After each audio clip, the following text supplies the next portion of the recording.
Hey, ow! Wow, that was definite. That was a loud one. Welcome back to my channel. This is VitruvianPhysique. Thank you for stopping by. For today, I just wanted to do a life update because I haven't really done that recently. My last few videos, pretty much every video in all of 2019, they have all been like kind of more sit-down topic-based videos, and that's great. But a lot of you guys are wondering, Igor, okay, that's great, but like, what the hell is actually happening in your life? Because as you probably have already seen through the thumbnail or the title of this video, I haven't really figured out what it's going to be called. But as you can tell, we are in a new place. I actually bought my first place, which is kind of cool. For the first time in my life, your boy is in VitruvianPhysique homeowner. What was that? What was that look? Homeowner. Okay. Not that there's anything wrong with that. Certified homeowner. I can't say house owner because, as you can tell, this is a condo. But yeah, in Toronto, where the average normal house is like $1.5 million. So I'm gonna give you guys a quick little tour. This is obviously the living room. This is my dog. Everybody say hi. Peachy. Oh. 2-bedroom. It's like 800 and something square feet. I forget. It's pretty much like 10-minute drive outside of downtown Toronto. This is the living room. Yeah. With all the good stuff. I still gotta do like some stuff. I'm probably gonna put in like pot lights or something. I don't know, but come on. What about the kitchen? Oh, okay. What do you mean kitchen? Okay, fine, kitchen. Look, here it is. Here's a kitchen. You got a dishwasher, you got a stove, you got relatively standardized stuff. So over here we got, this is just like the kind of standard. I'm not gonna show you guys my bedroom because it's a bedroom. It's not that exciting. But this is the crazy. This, guys, honestly, like, listen, you can keep your houses, your cars, your watches, your this, your that. I don't care. I have had this goal for like 5 years. Ever since I was in. If you've been watching my channel for a while, back to like 2015, 2016, kind of the OG subscribers, watchers of my channel, I was living in like this, I don't want to say like, it's funny for a second there, I'm like, I shouldn't say like shithole, but yeah, that's kind of what babe, describe it, didn't you love that? The worst ever? We had a ladybug problem. A ladybug infestation. And 17 other bug problems, either way, but it was like my first place. The first time I moved out from my house, from my parents. It was, you know, it was subtle, beginnings, but one thing I've always wanted is a legit office, like a legit workspace, and to have that guys, that for me has been like a lifetime goal for a long period of time, because it's like I've always either just had my desk randomly in like the living room or like in my last place. That place was good, but it's just a 1-bedroom, so it's kind of like I had my desk in my bedroom, so it's kind of like you got my bed and you got my desk, and then I literally wake up, be like, oh, and then roll out into my chair and start work. So to sleep and do work in the same place, it wasn't ideal. I've always dreamt of having a 2-bedroom and converting the big room into an office, because there's a couple things which I've always wanted, and the fact that today I finally have them all, it's super, super friggin' exciting. Number one, we got my desk, but it's not next to anything, it's not in the corner, it's not, you know, next to a bed or anything, it's an actual standalone office with an actual good sunshine view. You know that I have like an obsession with sunlight. If you stick me in a corner, or if you have me facing like some, I don't know, I can't function. Ever since Australia, I'm like addicted to it. I'm like a plant. I need that photosynthesis, and that makes me feel pretty damn good. Number two, guys, finally, I have my own whiteboards. No more sneaking in to the local universities at 10 p.m. after class is over, but before the security guards close it down, and I'm trying to like scribble stuff down for videos before the security guard comes and kicks me out. No. Now I got my own. I've wanted this for so long. To actually have not one but 2 whiteboards, that's pretty damn shitty. You can keep your cars, your Rolexes. I got 2 whiteboards. You just said that's pretty damn shitty. That's pretty. I was gonna say it's the shit, then I'm like, I want to say it's pretty damn awesome, so I'm like, that's pretty damn shitty. We got my dog. 10 out of 10 dog. I could edit here, record it here, do whiteboards there. That feels pretty damn good. Either way, guys, yeah. So, just want to give a little bit of an update. Okay, guys, so there is one more thing I want to talk about before I close out this video, which is gonna be a little bit of a ramble. Get ready. I mean, we're breaking in the whiteboard nice and early on the first day, but I think it's really going to be important. And also, I apologize. This is weird for me to do a full video where there is actually no fitness or lifting. I know on my channel that's like super rare, but today I think I wanted to dive into something a little bit. I mean, this channel isn't just about exclusively like lifting. It's kind of like about me and my life. Now, my life happens to involve like 90% of the time lifting and fitness and dieting, but that's not 100% exclusively the focus of my channel. There are other topics I want to talk about, especially this one today, which I think is going to be really helpful for a lot of you guys. I want to give you guys a lesson, something which I never learned when it comes to property, when it comes to buying a place, when it comes to buying your first home, whether it be land, house, condo, whatever, when it comes to making the transition from someone who's renting to someone who's purchasing something. This is something which they never taught in school, and I think this is a travesty, because we all know that the mitochondria is the powerhouse of the cell. We all know about the molecular structure of friggin' how many atoms there are in a milligram of bug poop we learned from biology class, but we don't know how to calculate our taxes, we don't know how to pay our credit card bills, and we don't know this. And I know that a lot of you guys might be thinking like, oh, you know, I don't want to learn about this kind of stuff, like I'm not really into that, that's not one of my hobbies. That's cool and all, but no, you don't have a fucking choice. A lot of things in life are kind of hobbies that are completely optional. You could be into hockey. You can be into chess. You could be into fitness. You know, that's totally optional. I mean, I based my whole life and career on that, but at the end of the day, it is entirely optional. You don't have to have a six-pack. It's nice and I think you should try for it, but it's not the end of the world if you don't. This is not something which you have the luxury of saying like, no, I'm not really into that. It's kind of like saying like, no, I'm not really into being, you know, financially literate. I'm not really into being financially successful and independent and just, I mean, again, you know how they say money doesn't buy happiness? No, but it sure as hell makes it a lot easier to be happy. And to anybody out there who's saying like, well, I don't care, I come here to get jacked and pick up chicks. Let me give you a pretty damn good piece of advice. A lot of people out there who, even me, my last video a couple months ago on what's the sexiest part of the male body for women. Is it the arms, the chest, the abs, the V-taper? Is it this, that? It's your fucking wallet. And I'm not saying that to berate women and, you know, demean them and say that they're all like gold diggers. It's because they're attracted to guys who've got a good head on their shoulders, who actually have a good target in their life. It's not a money thing, it's are you doing something good with your life? Are you a well-respected, intelligent, motivated individual? Are you just some jackass who sits on his ass all day? And a lot of times, something which could really easily confirm that is obviously your financial knowledge or your financial well-being. Chances are if you're some jackass who sits on his ass all day and plays Xbox, you're going to be broke. And chances are if you are a smart, intelligent, hard-working, dedicated individual, you're going to be a doctor, a lawyer, an accountant, a banker, or again, what I'm going to teach you guys in today's video. When I graduated college and I got my first job, I was like 25. I was already working there for around 2 or 3 years. I got some savings together. For the first time in my life, I got to a point where renting was no longer like mandatory. Now I'm thinking like, okay, I could like, you know, go rent a new place. I was like 25 at the time. Or I could finally like take the little bit of money I scrounged together and actually buy a place. And I thought, well, okay, now you have to come to this conclusion. What's better to do? Is it better to rent or own, or is it not that clear cut? If you talk to like, I would probably say like 80 to 90% of you. If you go, you talk to your parents, you talk to like, you know, people older than you, people who have already done it, they're always gonna give you the same answer. They're gonna say, of course it's better to own. Why would you ever wanna rent? If you rent, you don't actually own anything. You are just paying fees to your landlord, to your building, to whatever. You're just, It's fairy dust. It doesn't exist. It's never landed. It is no matter. It's not on the elemental chart. It's not fucking real. It's bullshit. You're just throwing money away. Yeah, you're paying, you know, like a mortgage and whatever, but at the end of it, you're owning something.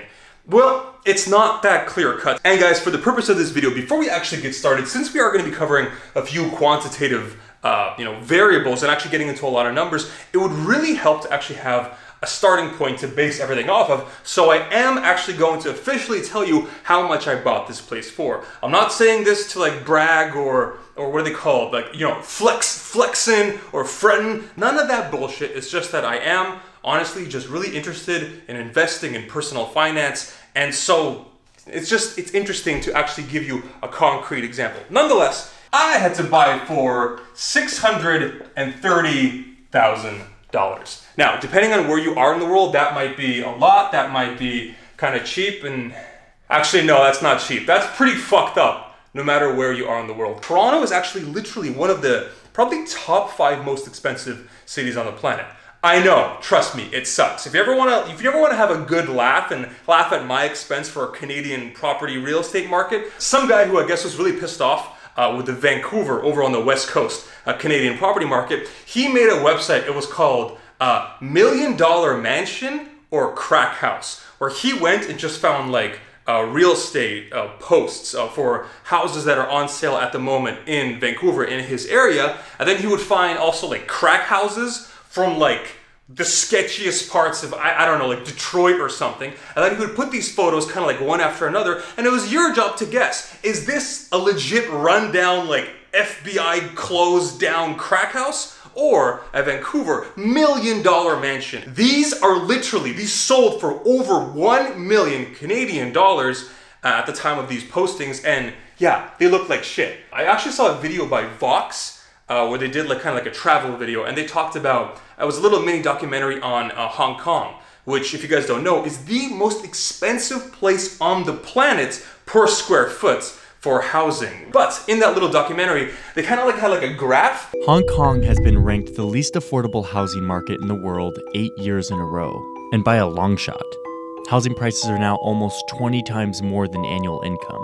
And obviously Hong Kong being number 1, I think it was like number 5 or 6 around there, was my city of Toronto, which this is not necessarily something I want to be in the top 10. Either way, guys, 630 grand is what I bought it for. Now, this condo, if you were to actually look online, and I've done this just like an hour before I filmed this video, and I tried to find in this exact building or this area a very similar unit, what would it actually rent for? And it pretty much came down, give or take, it fluctuates, but it's around $2,500. Again, all these are in Canadian figures. If you want to compare it to US, just take these numbers and divide it by our current exchange rate, would be 1.3. Which is more financially and fiscally responsible, you know? Because a lot of people out there, especially like your parents, they're always going to say, buy, buy, buy. And the thing is, when you actually throw down some of the numbers, it's not so black and white. It actually becomes a very complicated shade of gray. My mortgage payment is actually $2,000 per month. But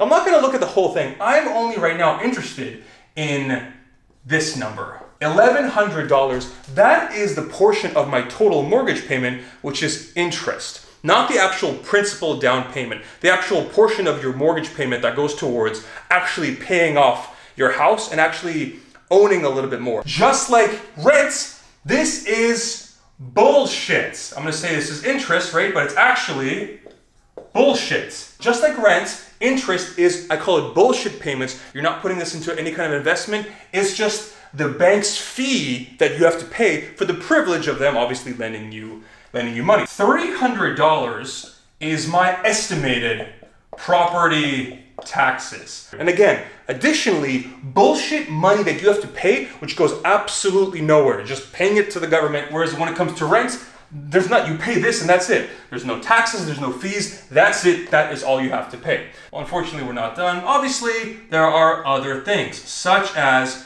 in my case, I have to pay $500 condo maintenance fee. A lot of you guys probably have this, especially if you live in like a condo or even like a townhouse condo. A lot of times, there's still going to be a fee. If you live in a townhouse, it's probably a little bit less, probably like $250, but there's still something you have to pay. Or I think in America, you might call it home ownership fees or something. There's always some kind of fee you have to pay if you live in kind of like a community, unless you actually have your own freehold standalone house, which is fantastic. That's awesome because there is no maintenance, no fees, nothing like that. However, you guys have to remember there are unforeseen fees just because if you own a house, anything breaks, it's on you, big or small, right? However, obviously when it comes to renting, if something breaks, not my fault. Dishwasher breaks, $2,000, someone else, you know, my landlord, my building, property, whatever, they are gonna take care of it. As opposed to when you live in a house and if anything's broken or old, you gotta pay money to update that yourself. So in a sense, you know, no matter what, you're always gonna have to dish out some money, whether it be on condo or townhouse maintenance fees, or if you live in your own house, just on run-of-the-mill random updates and repairs. This comes out to approximately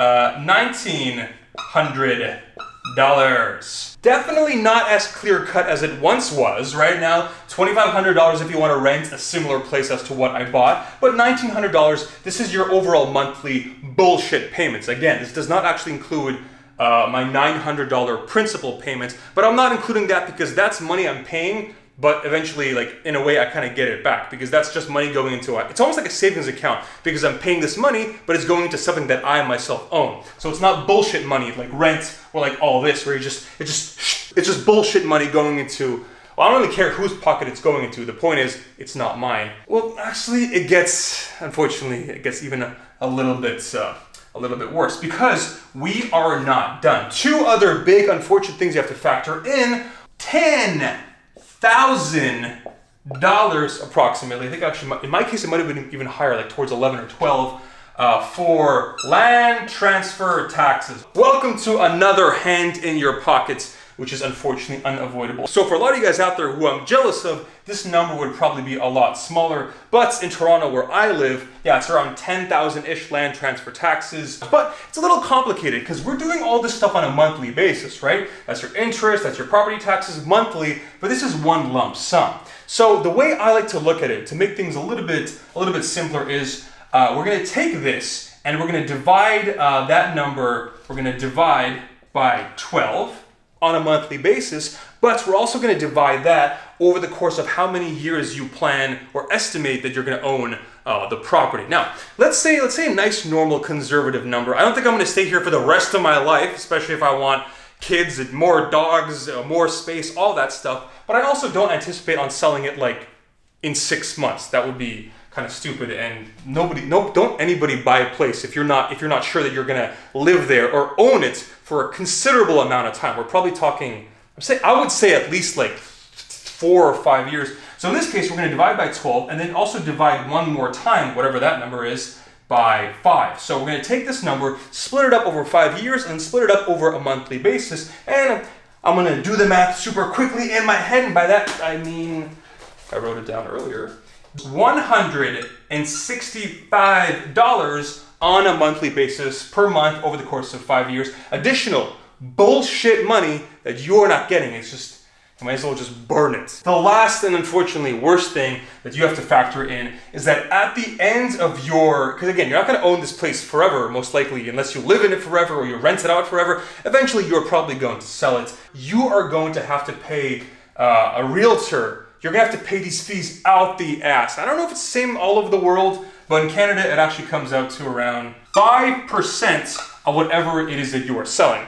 And unfortunately, it's not 5% of, in my case, 630. Well, fortunately and unfortunately. Fortunately, you hope that this would rise. Again, if you own it for 5 years, hopefully the property, and statistically it has been proven that most likely this will happen, the property is going to go up. Unfortunately, that means you're paying 5% of a higher number. And so let's just say after 5 years, this place goes from 630 to 700 grand. $700,000, which according to the numbers I've seen, that is very realistically plausible. In fact, it's probably a little bit underselling it. That actually comes out to $35,000 you're gonna have to pay in realtor fees, otherwise known as bullshit. Again, any money that's not staying in your pocket, bullshit. And we're going to apply the same logic we did with the land transfer tax, because after 5 years, you assume, okay, we're going to take that number divided by 5 years, divide that result by 12. So pretty much this number split over the 5 years that you owned the actual place, this would come out to, I do not like this number because it's so high, $580. And I'm just going to call this realtor fees. This is pretty much it. There are a few little minor numbers that I kind of left out, but for the purpose of this video, I think that would make it, this would turn into like an hour-long ramble video. This final number comes out, when you add up everything, $2,645. And here's the thing that sucks, guys. This is bullshit. And this is bigger than this. When I realized this a few years ago, it kind of shocked my world. This kind of changes things because people think it's so much worse to rent because you're throwing money away. Well, look at that. And also, guys, keep in mind, this assumed in my example, I had a 35% down payment, which is actually somewhat higher than kind of the industry standard. A lot of people out there usually pay 20% down payment. The smaller your down payment, the more interest you're gonna have, this number is gonna be higher. If I had a 20% down payment, this wouldn't be $2,645. This would probably be closer to $2,750, $2,800 or more, which really gets worse. Now we're talking $200, $300, $400 worse than the rental option. This is why a lot of people out there, they don't understand this, and again, it's not black and white. But guys, it gets even more complicated, and this is what I learned about a year ago, and this is actually one of the reasons why, because you may be thinking, Igor, what the hell are you talking about? Are you telling me you could have rented this exact condo for $2,500 and instead you're paying $2,645 on a monthly basis? You got fucked, buddy. This is a way worse actual cash on a monthly basis investment. Not necessarily, because the last thing, and I'm gonna erase this. So here we have rent, $2,500, and then own on a monthly basis, we calculated it to be $2,645. Again, these are just bullshit fees. This is bullshit versus bullshit. No principal down payment is actually involved. The last thing you have to remember, and this completely changes the equation totally, is that your place is worth whatever it is now. Most likely, that's not going to be what it's worth in the future.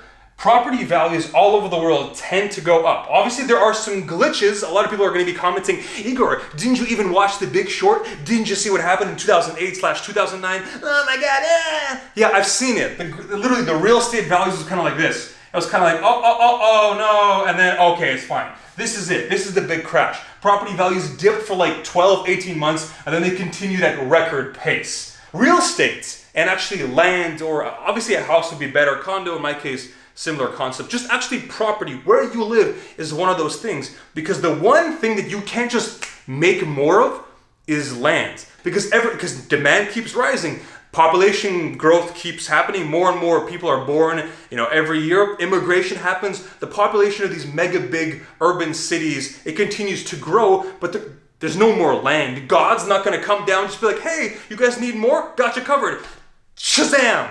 No, it doesn't happen. So because of that, demand rises, supply, you can't just make more land. The city could get, bigger on the outsides, the suburbs, but the actual area, the actual main city, it can't do that. So because of that, obviously, there's one of the best, if not the best investments. A lot of people probably, I think, would agree with me on this, especially all these like financial gurus, would probably be obviously land, real estate, housing in general. If you actually look at Toronto for this specific example, on an annual year-over-year basis, it's approximately, it was actually as high as like 6.5%, but you can say, to be a little bit more conservative, somewhere around 5, let's say 4%.